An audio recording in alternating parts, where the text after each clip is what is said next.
6 a cada 10 brasileiros já foram vítimas de violência doméstica, de acordo com a 10ª Pesquisa Nacional de Violência contra a Mulher. Então, vou fazer a primeira pergunta. Quais são os principais tipos de violência contra a mulher reconhecidas pela lei? A Lei Maria da Penha, ela define 5 tipos de violência doméstica, que é a violência física, né, que é a mais conhecida popularmente, que é quando ocorre alguma agressão ao corpo da mulher, o agressor atinge, dá soco no olho, puxão de cabelo, empurrões, né? Depois tem a violência psicológica. Essa violência, ela afeta mais o psicológico da mulher. É quando mexe muito com a autoestima da mulher, né? Ele ameaça, ele acaba acusando a mulher de fazer coisas que ela não está fazendo, como traindo, onde é que tu vai, né? Ele mexe tanto com o psicológico da mulher, que a mulher, tem mulheres que chegam a ficar perturbadas, né? Elas saem do controle mesmo da situação. Depois da violência física e a psicológica, nós temos a violência patrimonial, que é quando o homem usa o patrimônio do casal, né, para gastar com prostitutas ou com outras coisas que não tem nada a ver, né, que não é para a família. E outro tipo de violência patrimonial também que é muito presente é quando o homem quebra a televisão, quebra objetos dentro de casa, né, gerando um prejuízo para a família. Tem a violência moral, né, que é a violência que ele acaba denegrindo a imagem da mulher perante a família, perante os vizinhos, perante a sociedade. E tem outro tipo de violência também definido na Lei Maria da Penha, que é a violência sexual, que é quando ele quer obrigar a mulher a fazer sexo sem que ela esteja com vontade, sem que ela permita. Essas são as cinco violências domésticas determinadas na Lei Maria da Penha. Para a segunda pergunta. Como funciona o processo legal para a mulher vítima da violência em busca da proteção e justiça? Pronto, o processo ele funciona a partir do momento em que a mulher cria coragem para denunciar. Ela vai em qualquer distrito policial, não é obrigada a ser uma delegacia exclusiva da mulher, certo? Ela pode se dirigir a qualquer distrito policial que eles vão estar aptos para ouvi-la, para colher o depoimento daquela mulher. E nesse procedimento, eles colhem logo todas as provas. Depois desse depoimento da mulher, é enviado esse procedimento para o judiciário, né? E o judiciário vai emitir, dentro de 48 horas, a medida protetiva. Essa medida protetiva, ela vai chegar até o agressor com algumas limitações, né? Com algumas limitações para ele se afastar da vítima, né? Para ele não se aproximar da vítima, para ele não se aproximar dos filhos. Dependendo da situação, o juiz vai determinar as limitações. Após a medida protetiva, vai ser realizado um processo judicial, onde ele vai responder criminalmente, né, pelo fato de ter agredido a mulher, e ele pode cumprir uma pena de 3 meses a 3 anos de detenção. Vai depender muito da situação, como foi a agressão, como foi que aconteceu, certo? Todas essas limitações dependem do caso, depende do crime, do que ele atingiu, né? Pronto, o procedimento é esse. A terceira é: quais são os direitos legais das mulheres vítimas de violência em termos de assistência jurídica e apoio? Quais são os direitos legais? A Lei Maria da Penha, ela mudou o paradigma institucional, né, em defesa da violência doméstica. Com a Lei Maria da Penha, os homens passaram a respeitar mais e a mulher passou a ter mais coragem para denunciar os casos de violência, né? Muitas vezes eram encobertos, muitas vezes a mulher apanhava e ela não tinha coragem de denunciar pelo simples fato dela não ser acreditada. Ela chegava na delegacia e a versão dela, a fala dela não era validada, né? Com a Lei Maria da Penha, a fala da mulher é validada, ela tem todo o respaldo a partir da fala dela, ela é acreditada e com isso passa a ter a punição para o agressor. Além da Lei Maria da Penha, tiveram outras leis para fortalecer ainda mais, né, os direitos das mulheres, que é a Lei Carolina Dickmann, né, que é uma lei onde a Lei Carolina Dickmann é uma lei que torna crime a invasão de aparelhos eletrônicos para invadir a privacidade da mulher, né? Algum telefone, ela tem algumas fotos íntimas no seu telefone e um hacker vai lá, invade o telefone dela, publica, né? Ameaça ela. Essa lei também foi uma lei, ela tem o nome de uma atriz, da Carolina Dickmann, né? Justamente porque ela teve os seus direitos violados. Ela teve um celular, um hacker pegou as imagens dela, divulgou, ameaçou ela a publicar essas imagens, né? Em troca de dinheiro, né? Além dessa lei, tem também a lei do minuto seguinte, que essa lei oferece garantias à vítima de violência sexual com atendimento imediato no SUS, atendimento médico, atendimento psicológico e social. A lei do feminicídio prevê o feminicídio como uma circunstância qualificadora do crime de homicídio. Ou seja, quando o crime for praticado contra a mulher, por razões da condição dela ser feminina, certo? Dela ser do sexo feminino. Então, essas são as leis que asseguram os direitos das mulheres. E as redes de proteção são várias, né? Aqui nós temos a CAM, que foi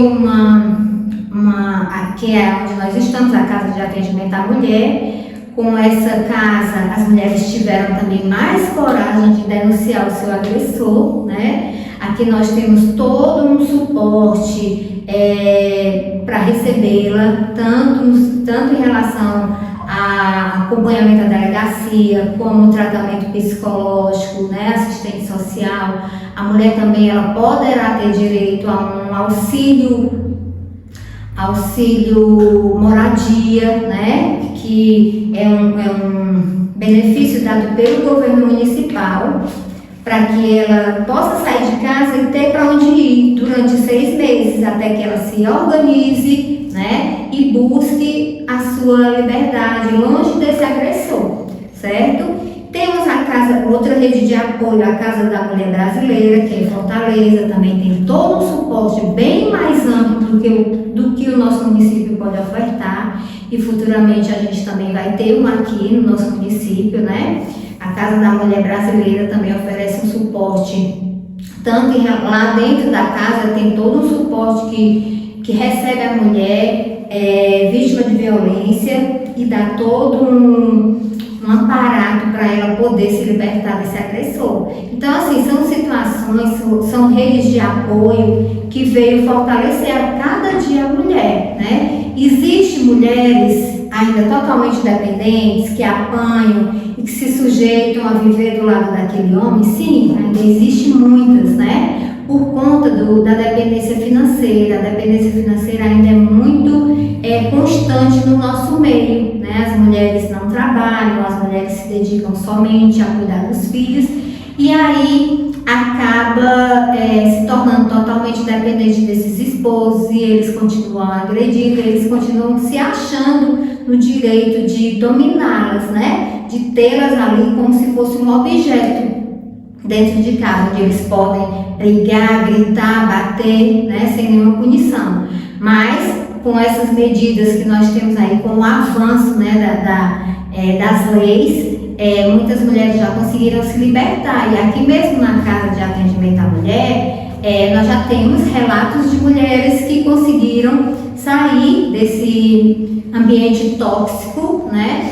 E hoje elas vivem, hoje elas tocam suas próprias vidas, independente deles, né? Elas têm o seu próprio trabalho, elas conquistaram, montaram um salão de cabeleireira e hoje elas vivem sem depender deles.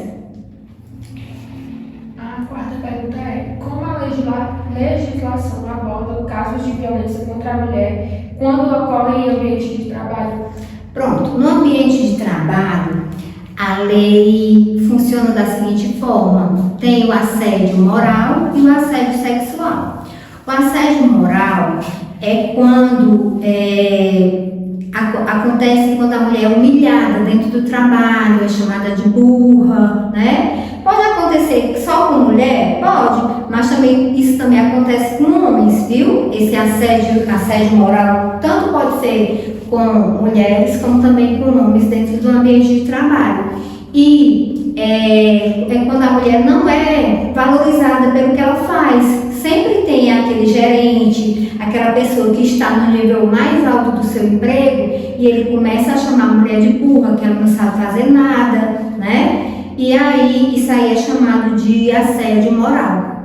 E tem também o assédio sexual, que é quando algum empregado da empresa, pelo fato de exercer um cargo melhor do que a mulher, ele começa a querer se aproveitar dela, né?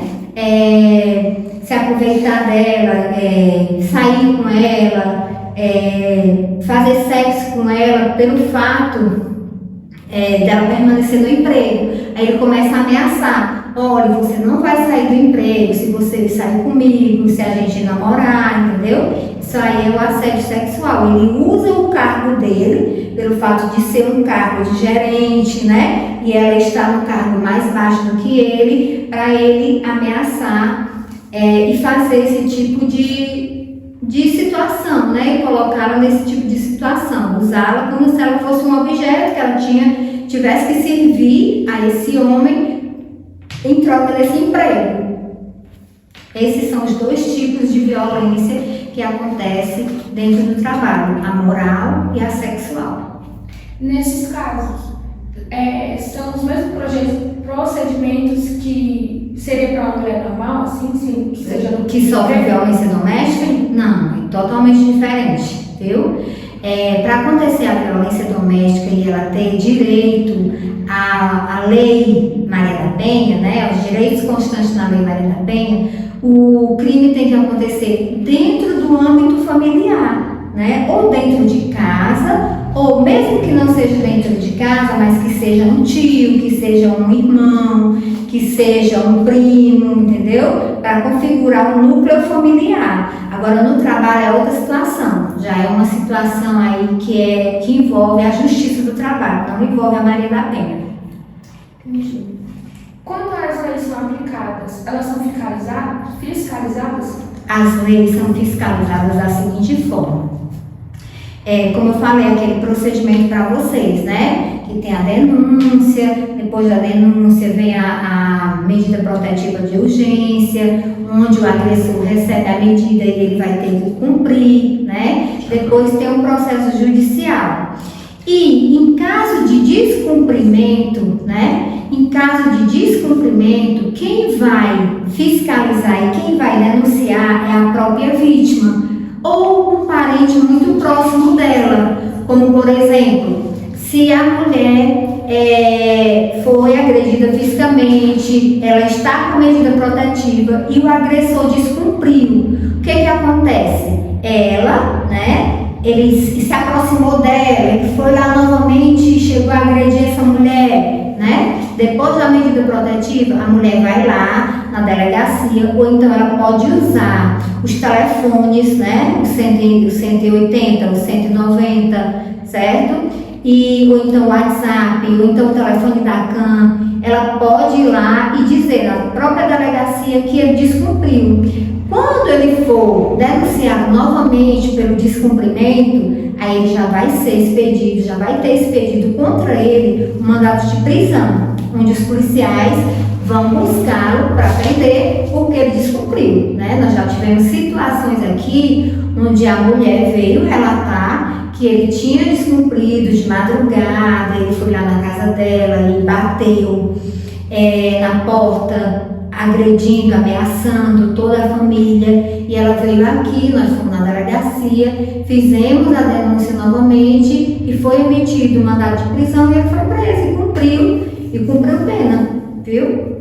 Você acredita que se uma mulher ela estudar, ter sua profissão, ela tem menos risco de entrar em violência, em um relacionamento? Com certeza. Quando a mulher estuda, a mulher busca além dela ser uma pessoa esclarecida, ela busca a sua independência financeira, que é o que conta mais, né? Então, com a independência financeira, ela não vai admitir que o homem lhe humilhe, né? Que o homem mexa com a sua autoestima, porque ela é uma pessoa empoderada, né? Ela é uma pessoa que vai buscar meios de se livrar dessa situação.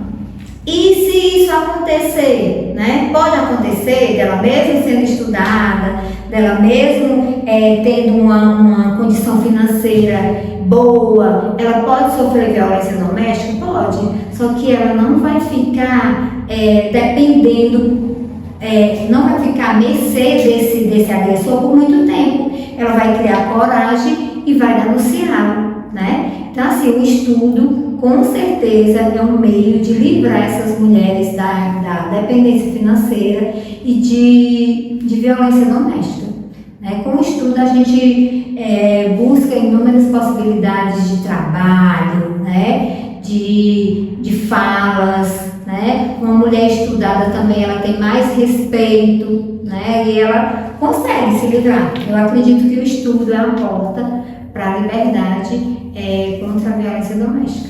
A lei que protege a mulher, ela também protege os trans, né? Agora sim, a lei Maria da Penha, tem muito homem que questiona essa situação. Por que só serve para a mulher e não serve para o homem, né? Porque a lei, ela é Maria da Penha, o nome já é bem típico de uma mulher que sofreu, né, a história toda.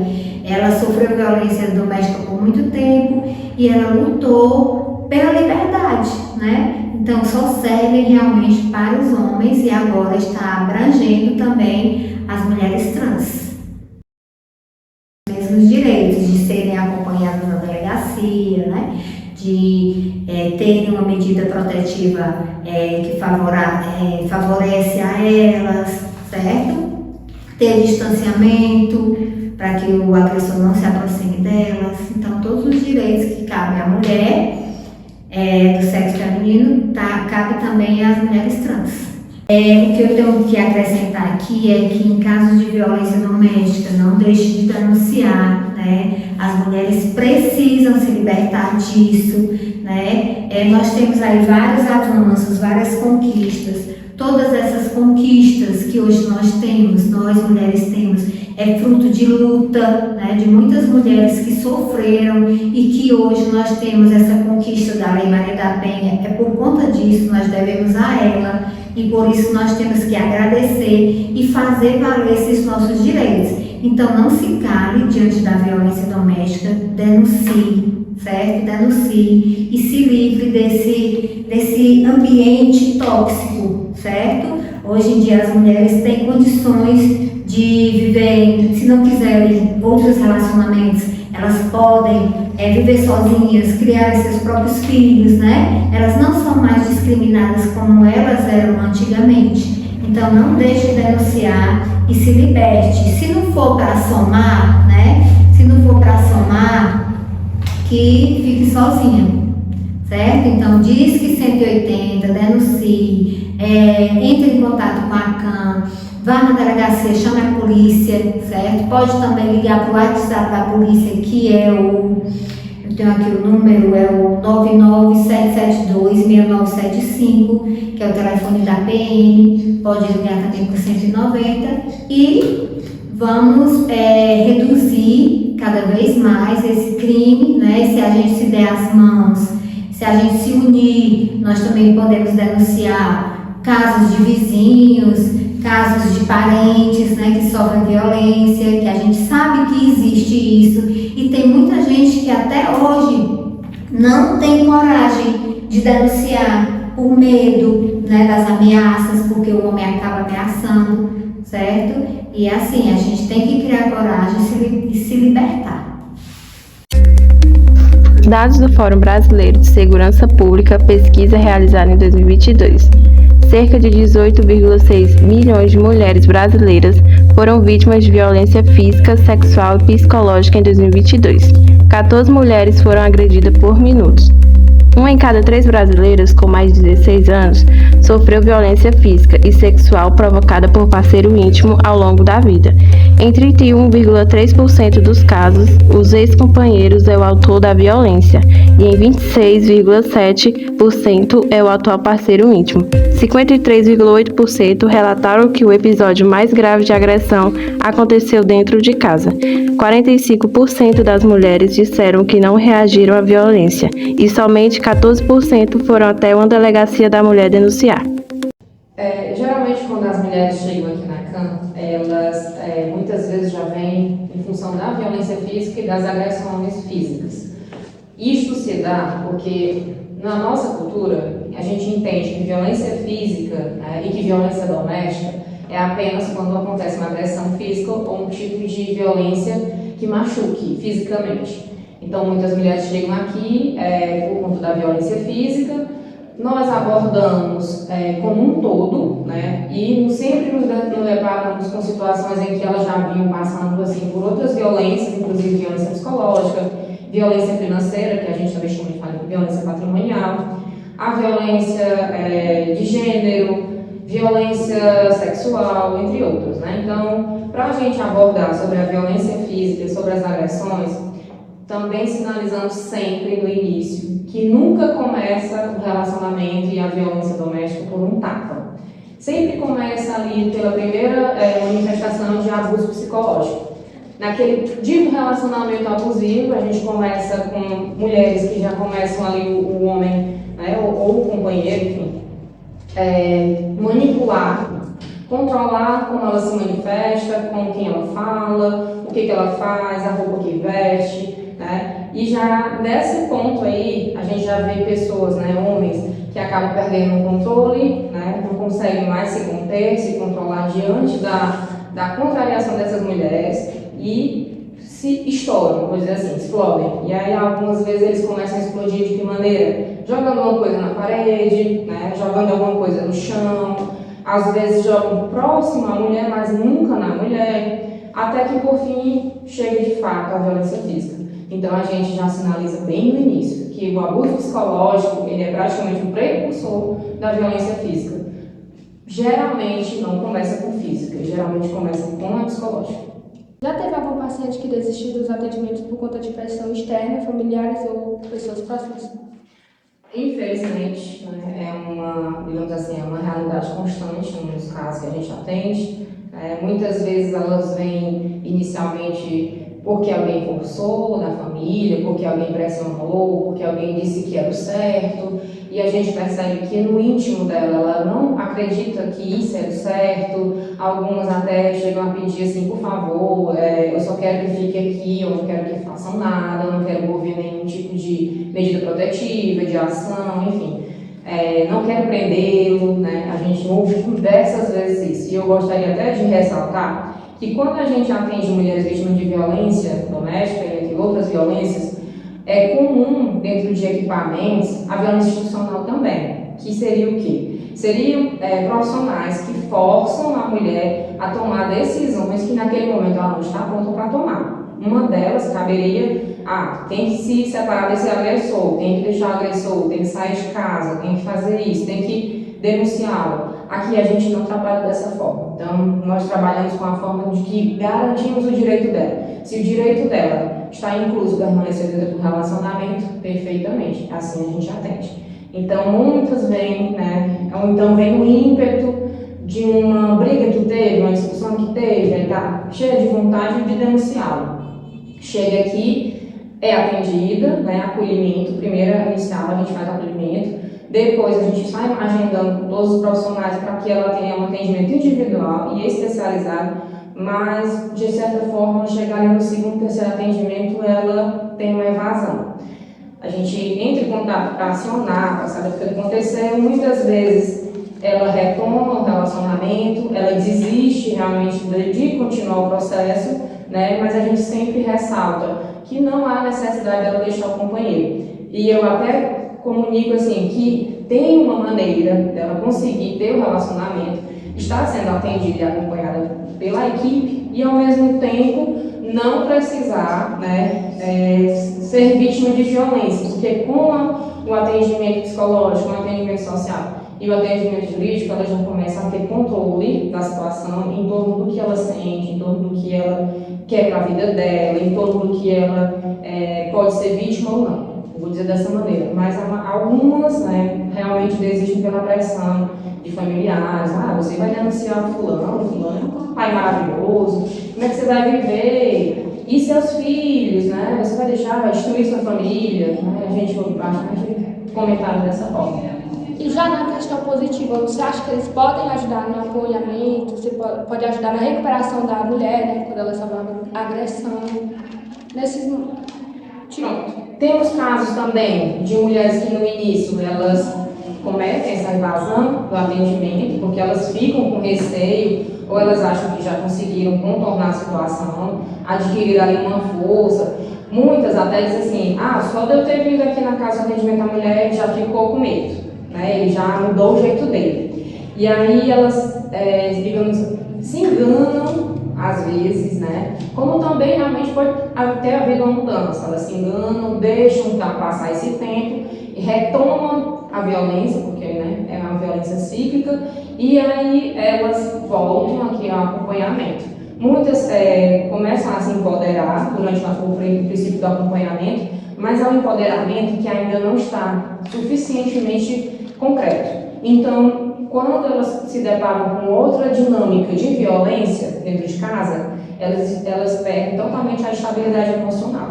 Então, é importante que a gente sempre acolhe, apoie também essas mulheres, porque elas vão estar nesse processo de ainda não sei se eu quero continuar, eu gosto muito dele, né? Afinal tem a dependência emocional, eu não posso separar porque eu não tenho como viver, né? Por conta da dependência financeira, e ele vai tomar meus filhos, ele vai tomar minha casa, vai me deixar sem nada, então, né? Que no caso seria essa falta de acesso aos direitos dela, aos direitos legais dela. Então a gente percebe que algumas vezes elas voltam e voltam mais empoderadas, querendo realmente tomar uma decisão de vez. E nessa volta é mais fácil funcionar da maneira como ela prefere, né? Da maneira que tira ela desse ciclo de violência e tira também os seus filhos da violência. Por que os padrões relacionados à violência contra a mulher são tão repetitivos? Como eu estava até falando anteriormente, a violência é cíclica, né? Ela segue um ciclo de violência. A gente vai ter um ciclo que muitas mulheres nem conhecem, né? E durante o atendimento, especificamente o meu atendimento psicológico, eu até apresento a imagem do ciclo da violência. A violência, ela segue um padrão, vou dizer assim, onde tem ali no início uma fase que a gente coloca como lua de mel. Essa fase de lua de mel é aquela fase que está tudo tranquilo dentro do relacionamento, que aquele companheiro, aquele agressor, ele está nesse momento quieto, calmo, ele até pode estar deixando de beber, né? Alguns até fazem uso de bebida alcoólica, ele pode estar trazendo presentes para ela, agradando ela de todas as maneiras, mas aquele momento ele não dura muito tempo. Depois a gente segue para a fase ali de tensão, né? Esse agressor, esse companheiro, ele começa a ver coisas que já vai começar também a deixar ele emocionalmente abalado, ele vai ficar irritado, né? Ele vai ficar tenso, e aí nessa tensão ele começa a ter já uma violência, muitas vezes verbal, psicológica. E aí dessa violência verbal e psicológica, ele pode ter vem a fase de explosão, que é a fase em que ele explode realmente, de fato, executa a violência, muitas vezes a violência física, machuca aquela mulher percebe que aquela situação não está mais concebível, né? Não é uma situação que ela queira mais estar, ela quer então se separar, quer ir embora, ou ameaça ir embora, ou vai embora, enfim. Aí vem a fase do arrependimento.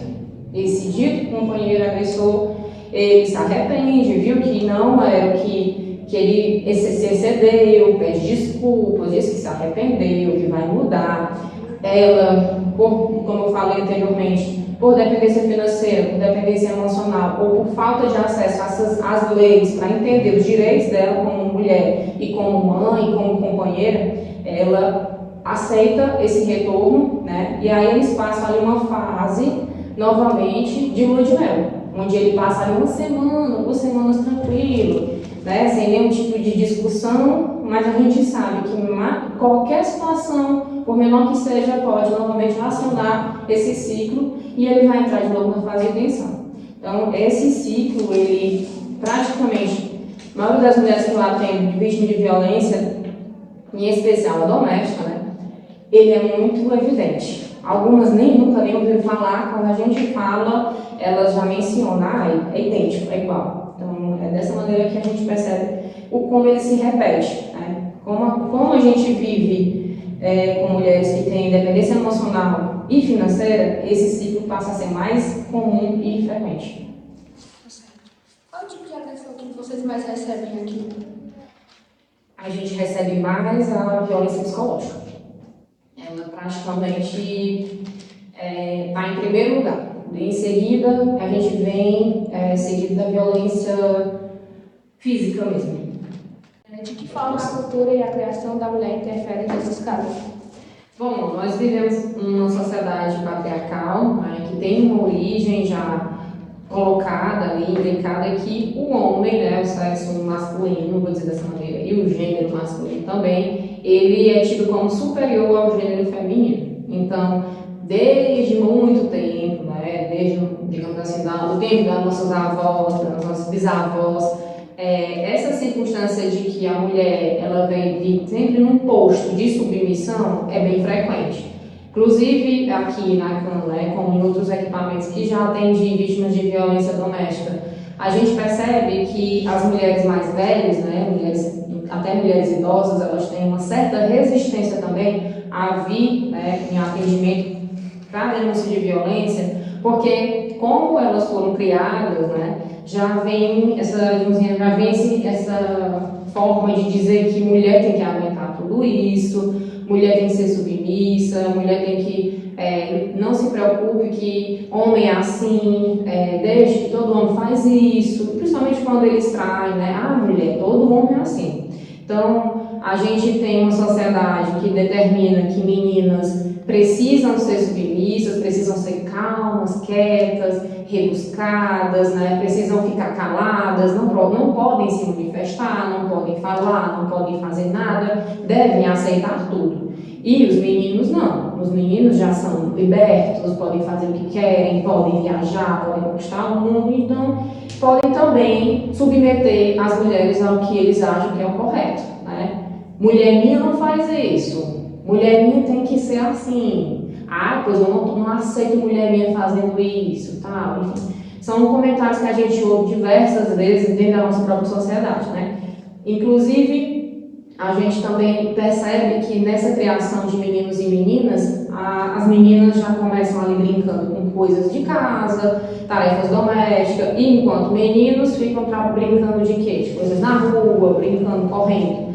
A gente percebe também que quando vão crescendo, quando começam a se relacionar, impõem, né, à mulher a perspectiva de que o casamento tem que ser o sonho da vida dela. Tirando ali de lado a educação, tirando ali de lado o sonho que ela possa ter de ser qualquer outra coisa na vida, seguir qualquer outro rumo na vida. Ela precisa casar, ela precisa ser mãe, ela precisa estar dentro de uma casa e atender ao marido dela e aos filhos. Não aqui dizendo que mulheres não podem ganhar o mundo e ter filhos, e ter marido e ter sua casa, de forma nenhuma. Mas há muito tempo atrás, a única perspectiva que as mulheres tinham era esta, né? A educação, o voto, enfim, são conquistas que a gente tem já de um tempo bem menos remoto para cá. E aí, essa construção cultural e social que a gente vive, também nos ensina que quando o marido da gente, quando o companheiro da gente nos engana, nos trai, nos machuca, faz algum tipo de violência contra a gente precisa perdoar, né? Porque a gente tem uma família, porque a gente tem que zelar um nome, porque a gente vai manchar a honra da nossa família. E se essa honra estiver atrelada a princípios religiosos, ela ainda é mais pesada. Porque por religião você não pode deixar seu marido, você precisa aceitar e admitir tudo que vier dele, né? E aí, assim, aqui, né, em outros equipamentos que eu atendi, como eu falei anteriormente, diversas mulheres já chegou dizendo assim, mas eu não posso deixar ele, né? Eu aguentei isso tudo porque eu não podia deixar ele, mas eu não estou mais suportando, né? Então, a sociedade realmente também condena mulheres quando elas se separam, quando elas denunciam. A primeira pergunta que fazem a elas, né, e que continuam fazendo é o quê? Vale, como é que você aguentou isso tudo sem fazer nada? Mulher, e o que foi que você fez para ele fazer isso com você? E ele te bateu por quê? Ah, mulher, mas também você estava vestindo tal roupa, estava em tal canto. Mulher, você não pode ter amigos, depois que a gente se casa, a gente não pode ter amizade, a gente tem que viver só com o marido. Né? Então, esses comentários também, junto daquele bendito comentário, em briga de marido e mulher, ninguém mete a colher, eles praticamente dominam a nossa sociedade patriarcal. Qual é a faixa etária de idade que maior tem casos de agressão? Especificamente aqui na CAN, na Casa de Atendimento à Mulher, a gente atende mulheres, no caso a partir de 17 anos até a idade que ela estiver, e eu percebo aqui, no caso, na minha vivência, que a maioria das mulheres elas estão dentro daquela faixa etária de 24 anos, 25 anos, até os seus 45, a maioria também dessa faixa etária. Então, quais seriam os sinais que um homem pode dar para ele ser um agressor? Dentro de um relacionamento, a gente sempre percebe ali bem no início que o casal, vamos dizer assim, o casal, eles têm diferenças, né? Eles têm uma vida cada um, né? A sua, tem seus amigos, tem sua realidade, tem suas obrigações, vamos dizer assim, seus compromissos. A gente percebe que o primeiro sinal de violência, né, no caso da violência psicológica ou do abuso psicológico, ele já começa quando uma das pessoas começa a se incomodar com a realidade do outro, a ponto de pedir para aquela pessoa deixar de ser ela mesma, deixar de ter o que ela já tem, deixar de fazer o que ela já faz. Vou citar um exemplo. Uma moça está fazendo faculdade e conhece um rapaz, começa a ter um relacionamento. Esse rapaz começa a se incomodar dela fazer faculdade e pede que ela deixe a faculdade. Às vezes eles pedem até como se fosse dizendo que a faculdade não faz bem para ela, que ela tem muito trabalho, como se estivesse se preocupando, mas na realidade não está se preocupando. Essa é um dos primeiros sinais que a gente percebe, que até porque ele está já começando a perceber que se ela fizer faculdade e se ela continuar estudando, ela vai poder ter outras oportunidades na vida, que se dentro do relacionamento ela não vai aceitar qualquer tipo de imposição, né? Começa num relacionamento bem novo, recente mesmo, até vejo adolescentes passando por isso. Não pode falar com os amigos mais, começa a controlar as redes sociais, quero ver seu Instagram, quero ver seu TikTok, quero ver quem você segue, quem é esse rapaz aqui, você já ficou com ele? E esse fulano aqui falando com você? Não quero nenhum homem falando com você. Uma amiga quer alertar, quer dar um apoio, ele diz assim, não gosto da fulana não presta para ser sua amiga, não tem amizade com essa menina. Na adolescência geralmente é dessa forma. Começa a controlar as roupas, começa a controlar as fotos que posta na internet, enfim. Começa a controlar todos os pontos onde, digamos assim, foi o que fez ele se interessar por aquela menina. Quando está na idade adulta, não é diferente. Né? A gente já não tem tanta frequência com rede social e tudo, mas mesmo assim ainda há esse controle de rede social, controle de horários para essa mulher sair de casa, para essa mulher voltar com quem estava, o telefone direto, né, ligando, investigando, fica naquele monitoramento constante, como também não deixa essa mulher mais praticar nenhum esporte, atividade física, controlar as roupas dela, controlar até o que ela fala dentro de casa. Então, a gente fica atento quando começa dessa maneira, né? Ou você impõe limite ali logo no início, ou você vai ver se aquele relacionamento realmente é saudável para você, porque às vezes a pessoa não está pronta para ter um relacionamento com você você devido à intensidade, né, que você vive sua vida, devido à necessidade que você tem de seguir com os seus propósitos de vida. Fora o ciclo de violência, existem outros motivos para permanecerem na violência doméstica? Existem. Eu gosto de colocar como se fosse assim, o tripé que mantém a violência, né? A gente tem a dependência emocional, a gente tem a dependência financeira e tem também a falta de acesso às leis, aos direitos, né, de mulheres.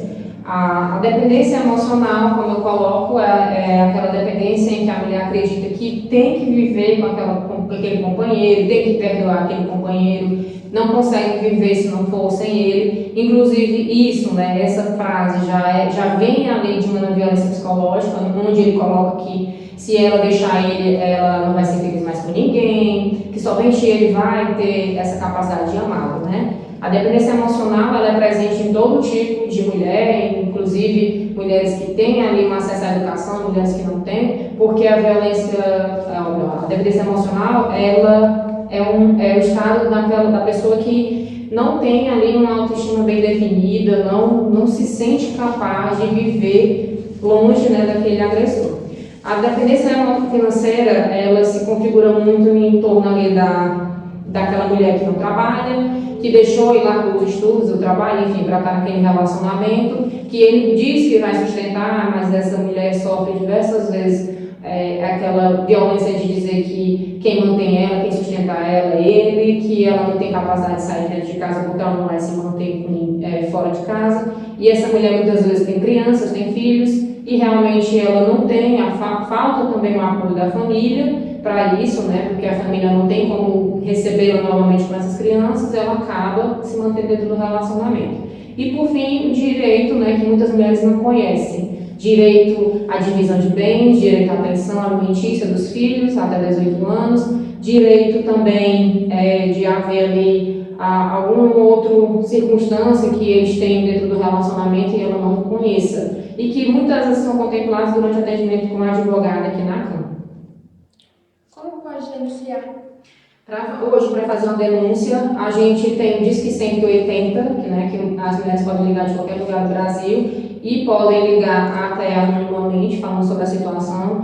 Existem também as delegacias dentro de cada município. Às vezes até existem municípios que têm delegacias especializadas no atendimento à mulher, né? Existem também os centros de referência de assistência social, centros de referência especializados de assistência social, que são os CREAS, né, pertencentes à assistência social, os municípios também que podem receber essas denúncias, e nem todo município possui, né, mas no caso também vendido sim, nós temos, alguns centros ou casas, né, de atendimento à mulher. Casas, no caso de atendimento à mulher, como aqui na CAM, ou centros como a Casa da Mulher Brasileira, a Casa da Mulher Cearense, os centros de referência a atendimento à mulher, que são os CRANs, né? Então, todos esses equipamentos são especializados para fazer esse atendimento à mulher que são vítimas de violência. Se a mulher ainda se sentir mais à vontade, ela pode também ir diretamente na UPA, se foi vítima de violência física, e lá no atendimento os profissionais também já fazem um protocolo para explorar qual foi o motivo daquela violência física. E também nos hospitais e unidades de saúde. Então a mulher pode procurar todos esses profissionais que eles sempre estarão dispostos a atender e encaminhar para um local adequado. A violência doméstica só acontece entre casais? Não, a violência doméstica ela acontece dentro do ambiente doméstico. Então, a gente pode ser ali, a pessoa pode ser vítima do pai, né? O pai pode cometer violência contra a filha, a mãe pode cometer violência contra a filha, os irmãos, até mesmo os filhos podem cometer violência contra a mãe, né? A gente também recebe casos assim. E a violência também não acontece apenas em casais heterossexuais, acontece também em casais homossexuais. A gente gosta muito de falar o agressor, o homem, mas infelizmente também há mulheres que têm relacionamento com outras mulheres e que também são vítimas de violência doméstica. Você acha que a educação, a formação e o desenvolvimento intelectual da mulher ajuda a prevenir a violência contra a mulher? Com certeza. A educação, eu falo da educação não somente a educação formal, mas também a educação dentro dos lares, né? A educação que a gente obtém da nossa criação, né, de pai e mãe. A educação ela permite porque ela abre portas, ela nos dá possibilidades de conhecer outras visões de mundo, conhecer outras realidades e também ir atrás do que a gente almeja.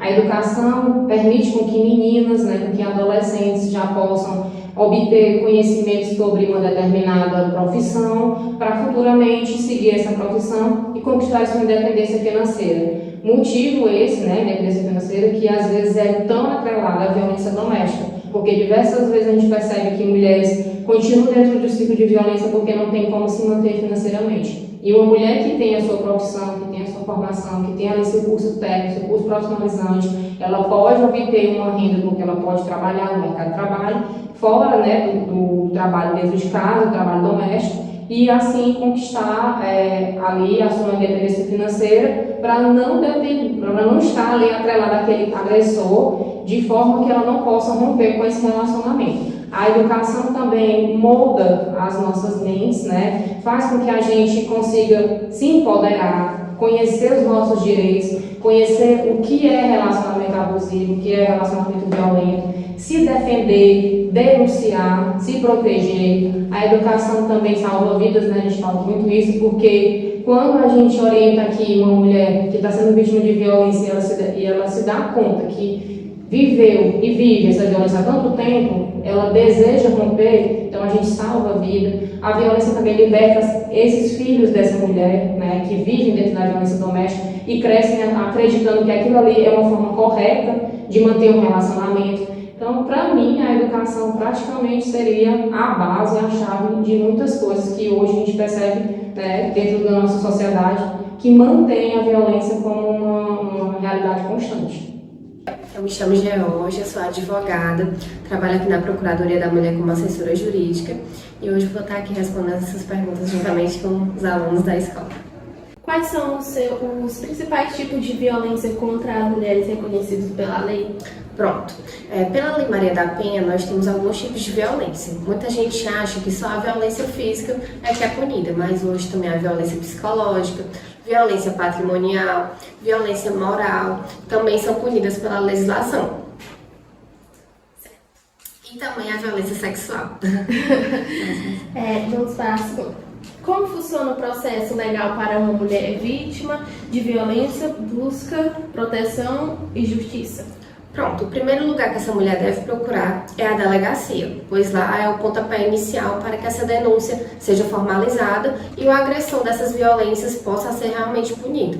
Então, essas mulheres que conseguem devem procurar a delegacia. Se nas cidades que elas moram tem a delegacia especializada da mulher, elas devem ir diretamente para essa delegacia, se não para a delegacia comum do município. E também existem os órgãos de proteção à mulher, né, que é como a Procuradoria da Mulher, as casas de atendimento à mulher, que elas também podem estar procurando para fazer esse pontapé inicial nessa denúncia. Certo. Vamos para a terceira. Quais são os direitos legais das mulheres vítimas de violência em termos de assistência jurídica e apoio? Pronto. A delegacia da mulher, né, faz essa assistência, no entanto, existem outros órgãos que fazem esse apoio à mulher, né, que é a Procuradoria da Mulher, a Casa de Atendimento à Mulher e também o órgão principal, que é o Ministério Público. O Ministério Público ele atua diretamente na defesa dessa mulher vítima de violência, assim como de todas as pessoas que não têm condição financeira. Quais são as medidas de proteção disponíveis para as mulheres em situação de violências domésticas? Existem hoje as medidas protetivas de urgência e essas medidas protetivas são divididas, né? Existe a medida protetiva que é de afastamento do agressor, que é a mulher ficar a tantos metros longe desse agressor, mas também existem outras, como ele sair daquele lá, ele ser obrigado a sair daquele lá, né, para que a mulher fique longe dele. Existe também a medida protetiva que, por exemplo, um agressor que tenha porte de arma, ele seja obrigado a perder esse porte de arma para que a mulher se sinta mais segura. Existe outra medida protetiva também, né, que é ele participar de mecanismos de educação, que ele seja reeducado em relação a esse tema, né, que é a violência doméstica. Existem vários tipos de violência que a Lei Maria da Penha adequa na legislação. Como a legislação aborda casos de violência contra as mulheres que ocorrem no ambiente de trabalho? Hoje existe o crime que é o assédio sexual, né, que é relacionado ao ambiente de trabalho, quando o superior ele comete esse tipo de assédio. Então, a legislação já pune, né, já tem algum tempo que pune esse assédio sexual no trabalho. Quais são os desafios mais comuns enfrentados pelas mulheres que buscam justiça após serem vítimas de violência?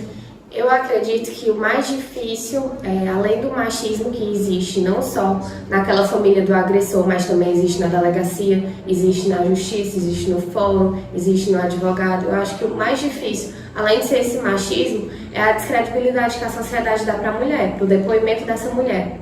Então, muitas vezes mulheres julgam mulheres que passam por essa violência. Então, eu creio que a descredibilidade da palavra da mulher é o que é mais difícil, além do machismo em todos os órgãos. Então, uma mulher chega na delegacia e aí tem outra mulher que fala: mulher, vai para casa, porque isso aqui tu resolve na tua casa. Briga de mulher, de marido e mulher, se resolve em casa, ninguém mete a colher. Então, já aconteceu casos disso. E eu acho que tudo isso aqui influencia que essas mulheres realmente não busquem seus direitos e que a legislação seja aplicada de forma correta. Como os casos de violência contra as mulheres são investigados e julgados no sistema legal? As mulheres que são vítimas de violência, elas têm prioridade, né, no julgamento dos seus processos.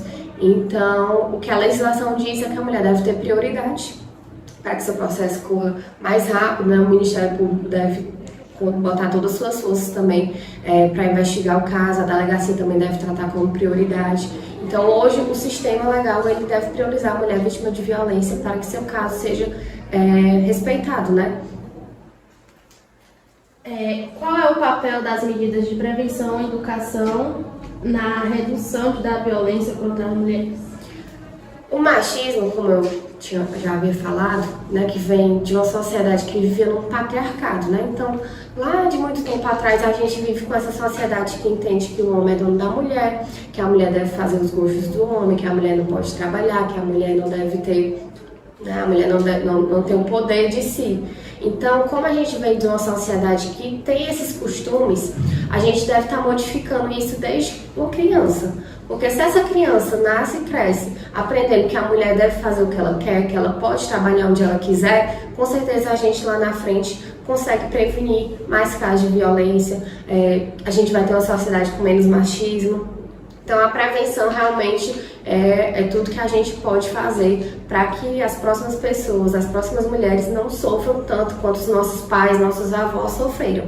Então essa prevenção, tanto no ambiente escolar como na comunidade em si, deve ser feita de uma forma efetiva, né? É palestra, é curso, é ciclo de conversa, é roda de conversa, tudo isso deve ser feito para que as mulheres consigam daqui para frente, não, então até imediatamente se beneficiar dessa prevenção. Como as leis de violência contra as mulheres são aplicadas e fiscalizadas para garantir a proteção das vítimas? Aqui na Procuradoria da Mulher, nossa função é fiscalizar toda a rede de apoio, né, da mulher, assim como também todos os atos do judiciário. Então, se essa mulher chega aqui com a denúncia que o órgão, que tal órgão, o Ministério Público não está atuando, que a Casa de Atendimento da Mulher não está atuando, ou até mesmo a Justiça não está atuando naquele caso dela, a Procuradoria tem essa função de fiscalizar todos esses órgãos da rede de apoio. Quais são os recursos legais disponíveis para as mulheres que desejam sair do relacionamento abusivo de forma segura e protegida? A principal medida que a Lei Maria da Penha traz para que essa mulher que já vem se sentindo amedrontada em um relacionamento abusivo é a medida protetiva de urgência, né, que ela deve ser solicitada na delegacia e hoje em dia ela também já pode ser solicitada até no site da delegacia aqui do nosso estado. Então, caso essa mulher se sinta amedrontada, queira sair desse relacionamento e tem medo de chegar naquele companheiro e terminar aquele relacionamento, ela pode ir até a delegacia, solicitar a medida protetiva de urgência para que ele se afaste e não consiga chegar próximo a ela. Porque assim é uma forma de prevenção, aquela mulher pode se sentir mais segura, que ele não vai poder chegar perto dela, porque senão ele vai estar cometendo um crime, porque descumprimento de medida protetiva hoje é crime. E aí eu creio que assim, com essa medida protetiva, ela vai se sentir mais segura de se sair desse relacionamento abusivo. Além do que ela pode procurar os órgãos de apoio, que é a Procuradoria da Mulher, a Casa de Atendimento à Mulher. Todos esses órgãos estão disponíveis com assessoria jurídica, assessoria psicológica e social para fazer com que essa mulher se saia desse relacionamento abusivo. Porque o relacionamento abusivo é o primeiro passo para uma história muito triste, né? Que o último passo realmente vai ser o feminicídio. Então, quanto antes essa mulher consiga se sair desse relacionamento abusivo, é melhor para ela. Como a educação pode ajudar a mulher a sair de um ciclo de violência?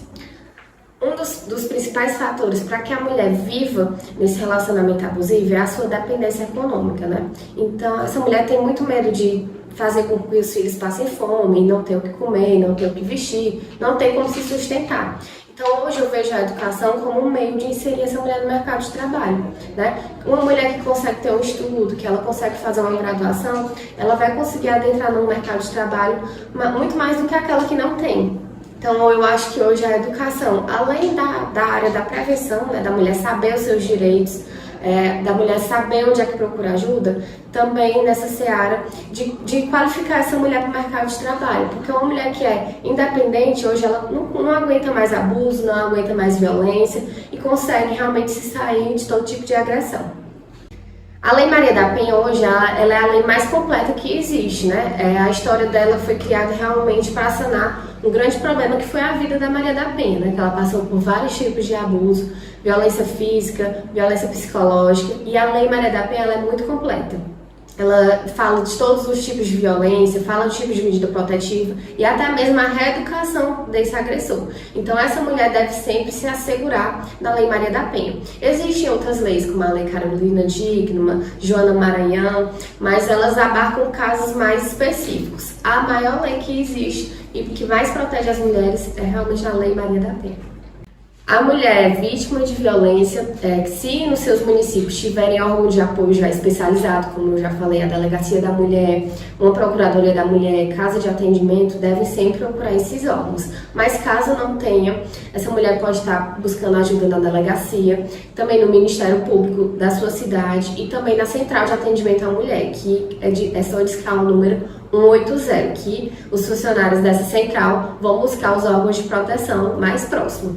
Além do que, todo município tem o CREAS, que é um órgão que busca abranger essas mulheres que estão com seu direito violado. Então, todo município tem e essa mulher também pode buscar essa ajuda através desses órgãos. A Procuradoria da Mulher ela foi criada em 2021, ela fica situada aqui na Câmara Municipal de São Benedito e a gente faz aqui esse trabalho, né, de assessoramento jurídico à mulher vítima de qualquer tipo de violência. Além desse serviço de assessoria jurídica, a gente, em cooperação com a Assembleia Legislativa do Ceará, a gente faz esse trabalho também de ofertar atendimento psicológico e social para as mulheres que são assistidas aqui na nossa sede. Além de tudo isso, a gente também busca fazer a prevenção e buscar sempre novos mecanismos de políticas públicas para proteger essas mulheres vítimas de violência. Então, ao decorrer do ano, a gente faz toda uma programação para tratar sobre esses assuntos na escola, na comunidade, aqui também na própria sede de trabalho, que é a Câmara Municipal, juntamente com as outras funcionárias. A gente faz esse serviço, né, de proteção e de disseminação das leis que protegem as mulheres. Então, caso alguém precise de ajuda, estamos aqui disponível a assistir essa mulher, a atender, orientar e dar todo o suporte que ela precisa. Além disso, a gente também fiscaliza, né, todos os órgãos, né, do município. Então, a gente faz esse trabalho de ver realmente se a lei está sendo cumprida. A violência contra a mulher no Brasil é um problema sério no país. Segundo dados do Fórum Brasileiro de Segurança Pública, em conjunto com a instituição Datafolha, a maioria da população brasileira sente que a violência contra a mulher aumentou entre 2007 a 2017, sendo a maior percepção na região nordeste do Brasil, com 76%, seguida pela região sudeste do Brasil, com 73%. Na sua opinião, você acha que depois do homem ter feito a violência moral, psicológica, física com a mulher, ele vai mudar ou não? Não, eles não mudam. Até eles, para enganarem a vítima, nós mulheres, por exemplo, ele 1 dia, 2 dias, no máximo, estourando 1 mês. Ele fica bonzinho, te dá presente, te ajuda, mas quando passa de 1 mês, pode ter certeza que eles ficam o dobro. Homem nenhum muda, ele só finge. Se ele começar num relacionamento com violência, ele vai até o fim do relacionamento com violência. O fim será a vítima que tem que colocar, como por exemplo, eu como mulher, né? A gente como mulher tem que apoiar o ponto final de tudo, porque eles não mudam. Qual foi os primeiros indícios de violência que ele começou a dar antes de você sofrer a violência mesmo? Primeiramente, eu sofri violência psicológica. E pra gente mulher, a psicológica, ela nos prejudica muito mais do que uma porrada. Por quê? Porque a porrada, ela te marca, dói e passa. E a psicológica, ela nos marca. E não tem como você esquecer nunca. Você pode viver com 10 homens e você nunca vai esquecer a violência sexual ou a violência psicológica ou a física. Todas elas são violência. Mas eu acredito em si que eu já sofri tentativa das 3. Tentativa, primeiramente, de estupro, aos meus 13 anos de idade, que isso me marcou muito até hoje, que foi pelo meu cunhado. Sim. E sofri muito na mão do pai dos meus filhos. Tanto eu sofri violência de todos os tipos, principalmente a psicológica. E também sofri muitas agressões. Começaram, primeiro de tudo, a proibição. Você não pode fazer isso, como, por exemplo, usar roupa curta. Que eu nunca gostei de roupas longas. Todas as vezes que eu vesti uma roupa, você não pode. Você não vai fazer isso. Só que eu nunca dei o braço a torcer. Porque eu sempre fui criada com meu pai e ele nunca me proibiu de nada. Então eu nunca achei justo homem me proibir de algo. Eu sempre fui independente. Mesmo sofrendo todas as violências, eu nunca deixei ele me governar. Porque esse é o nosso erro. Se um homem diz não faz, e se você vai lá e obedece, ele lhe domina. E a gente, como mulher, não pode aceitar isso. Então, eu sempre me neguei a qualquer coisa que ele quisesse que eu fizesse. Como não sair, como não falar com meu próprio irmão, por causa de ciúme, que ele era extremamente ciumento. Teve vezes que ele bebeu, que ele bebia muito, me botou para correr de casa 3 horas da manhã com o irmão dele no colo, que eu passei ali na Batia do Morro, eu não sei se vocês sabem onde é o bairro Corrente, 3 horas da manhã, desesperado com o bebê no colo. Essa foi uma das que mais me marcou, fora as outras. Na sua opinião, o que você acha que as meninas hoje em dia, nessa época que a gente está vivendo, elas deveriam fazer com o namorado se perceber algum tipo de violência? É muito importante que as jovens de hoje consigam decifrar antecipadamente esses atos. Porque desde namoro, o rapaz ele já dá sinal que vai ser violento. Porque no namoro, a maioria dos rapazes eles já demonstram ciúmes. Ou muita briga no relacionamento. Se no namoro, no início de namoro, já existir ciúmes, desconfianças e briga, é o momento exato de sair. Porque se você casar, você pode ter certeza que o seu relacionamento vai viver de conturbação. É briga por cima de briga e não vai dar certo. Uma hora vai gerar, de uma discussão, vai gerar agressão física, não só a psicológica. E isso não é correto. Então é o certo vocês, como meninas jovens de hoje, identificar desde o namoro o agressor. Porque no namoro eles dão esses sinais. Ciúmes, desconfianças, de não querer que vocês falem com as suas colegas, não querer que você saia só, sem eles. Isso tudo já é um sinal que eles dão. Aí resta vocês, como jovem, enxergar desde cedo, porque é um sinal. E se casar, pode ter certeza que vocês vão sofrer, porque eu conto por experiência própria. No meu relacionamento como jovem, de 15 anos, quando conheci o pai dos meus filhos, de início, ele já era assim. Já tinha ciúme até com meu irmão. Eu não podia falar com meu irmão e abraçar meu irmão, que já era motivo para briga. Eu que não quis enxergar. Por isso que hoje eu falo para vocês, como jovens, e falo para outras mulheres, para elas abrirem o olho. E abrir com tempo, porque nunca é tarde. Como foi que você conseguiu sair desse ciclo de violência doméstica? Depois de muito sofrer, de separações, de vai e de vem, porque eu me separei dele 3 vezes, até que da terceira volta, a terceira e última vez foi bem complicado. A gente morava no Rio. Foi muita covardia dele, que ele levou outra mulher para dentro da minha casa, eu estando em casa junto com os 2 filhos. Na madrugada ele se sentiu nesse direito. Foi quando eu resolvi colocar um ponto final, porque eu vi ali que eu não necessitava passar por aquilo, porque eu não dependia dele, ele trabalhava e não ajudava, era eu que bancava os 2 filhos com ele dentro de casa, e eu passei a enxergar o mundo de outra forma.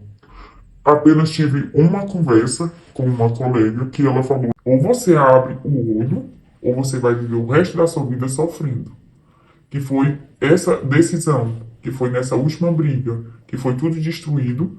Inclusive, eu ainda fui dentro do camburão, porque ele queria me matar, e antes dele me matar, eu matava ele, porque eu não ia apanhar de graça. Fui para a delegacia no Rio de Janeiro, dentro do camburão, como se eu fosse uma bandida, porque eu simplesmente me defendi dele. Mas foi daí que eu botei um ponto final.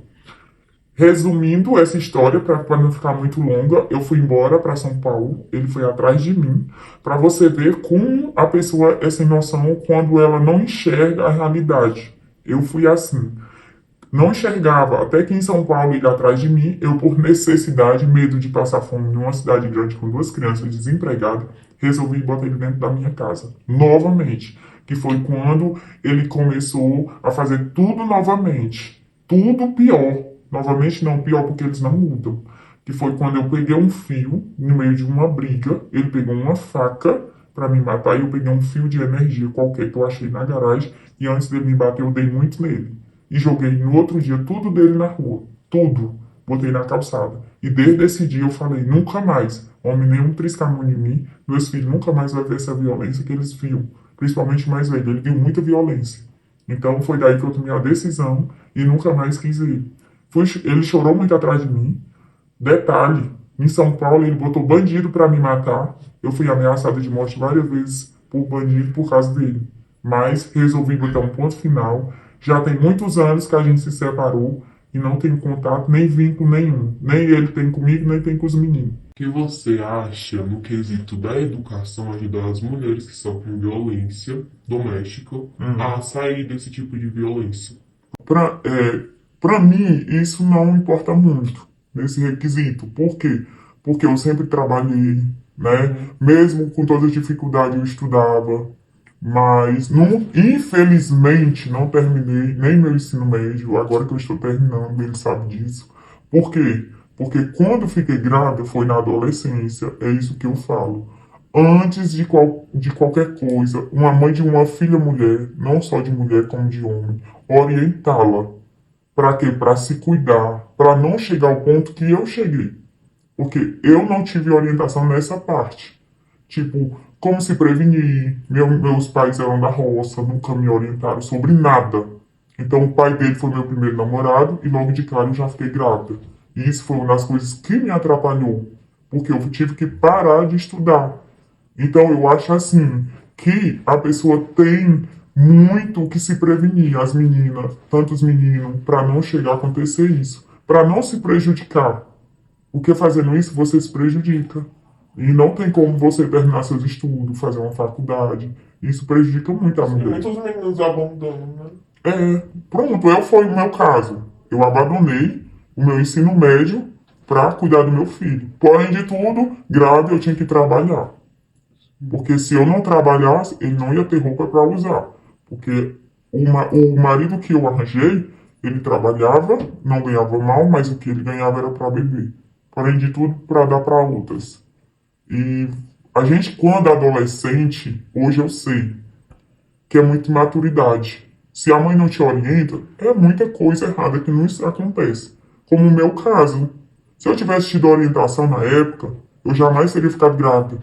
Hoje eu tenho certeza que eu trabalharia em algo que eu gosto. Porque é o que eu vou correr atrás. Porque nunca é tarde, né? Mas a educação ela é muito importante, sim. É importante tanto na escola como primeiramente dentro da sua casa. Porque eu não tive ela. Por isso que eu falo. Tem que ter a educação, a orientação, muita conversa. Porque mesmo a gente conversando ainda é difícil, né? Dos jovens de hoje em dia entenderem. Muitas vezes a gente como mãe vai explicar, filha, não é assim. Filho, não é isso, mas eles não querem nos ouvir. Eles acham que o certo é sempre o que eles falam. E não é isso. O que pensam, né? Pensam ali, eu falo, filho, isso. Aí ele vai, não, mãe, é assim, isso aí era no seu tempo. Não era no meu tempo. Hoje em dia é que as coisas não mudaram. A juventude mudou, a criação mudou, porque eles não querem mais ouvir. Vocês sabem disso, que vocês são jovens. Sempre a mãe tá ali no pé, filha, não é isso, mas muitas vezes a gente tá teimando, explicando, vocês querem isso ali. Quando quebra a cara, que nem aconteceu comigo em certo sentido, aí aprende. Mas é difícil. É muito difícil. Se não tiver educação, é muito difícil. E hoje, as mulheres elas têm que se valorizar. Sim. Antes de ela amar um homem, ela amar a si própria. Porque primeiro de tudo a gente se ama. Hoje eu sou assim. Hoje eu me amo. Eu me olho para depois eu pensar no marido que está do meu lado. Ou eu me amo, primeiramente, ou eu nunca o próximo vai me valorizar. Entendeu? E foi isso que faltou no meu passado. Eu me amar. Eu ter coragem. Porque a vida inteira eu trabalhava. Mas eu tinha esse medo. Sabe quanto é o medo que você tem de ter duas crianças dependentes de você e você pensar, meu, e amanhã se não tiver o que eles comerem? E se ele for embora, como que eu vou sobreviver? Era esse o medo que eu tinha. Sendo que eu não enxergava que era eu que trabalhava. Isso era muito complicado, porque eu trabalhava. Mas eu tinha um amor absurdamente pelo pai deles que eu não enxergava isso. Pra mim, eu ia passar fome se ele fosse embora. Era incrível o meu modo de pensar. Por quê? Porque a gente fica cega. E eles, tem homens, né? Não são todos, mas a maioria, eles acabam fazendo uma lavagem cerebral no teu cérebro de tanto papo que eles têm bom. E o pai deles era assim, ele tinha uma lábia inacreditável. E ele parece que mexia no meu sistema nervoso, que ele falava ali, e eu acatava. Então é isso que eu falo. A pessoa tem que se amar, se valorizar, se respeitar, principalmente nós mulheres. Porque antes de tudo, se amar. Se amar de verdade, para depois pensar no próximo. E outra, nunca aceitar que um homem diga para nós o que a gente tem que fazer. Nunca aceite isso. Você não veste essa roupa, você não vai para tal canto, você não fala com a mulher, você não pode sair com a amiga. Nunca. Porque eu passei por essas coisas. E hoje em dia eu jamais aceito alguém dizer o que eu devo fazer. Nunca vou aceitar mais isso. Porque eu sofri, apanhei, mas eu aprendi. E hoje eu passo para outras mulheres, colegas minhas, que eu vejo sofrendo, com medo de vestir uma roupa curta porque o homem não deixa. Não trabalha porque meu marido não deixa. Gente, isso não existe. Não existe. A mulher, ela é 100% independente como um homem. Não é um homem que tem que te governar. É você que tem que se governar próprio. O silêncio não pode ser a resposta à violência contra a mulher. Precisamos falar, denunciar e agir. Disque 180. Denuncie. E joga água fervendo se você se aventurar. Eu solto o cachorro e apontando pra você, eu grito pega. Eu quero ver você pular, você correr na frente dos vizinhos. Você vai se arrepender de levantar a mão pra mim. Cadê meu celular? Eu vou ligar pro 80. Vou entregar teu nome e explicar meu endereço. Aqui você não entra, mas eu digo que não te conheço. E jogo água fervendo se você se aventurar. Eu solto o cachorro e apontando pra você, eu grito pex. Eu quero ver você pular, você correr na frente do vizinho. Você vai se arrepender de levantar a mão pra mim. E quando o Samango chegar, eu mostro o rosto no meu braço. Entrego teu baralho, teu bloco de pule, teu dado chumbado, põe água no bule. Faço ainda ofereço um cafezinho. Cê vai se arrepender de levantar a mão pra mim.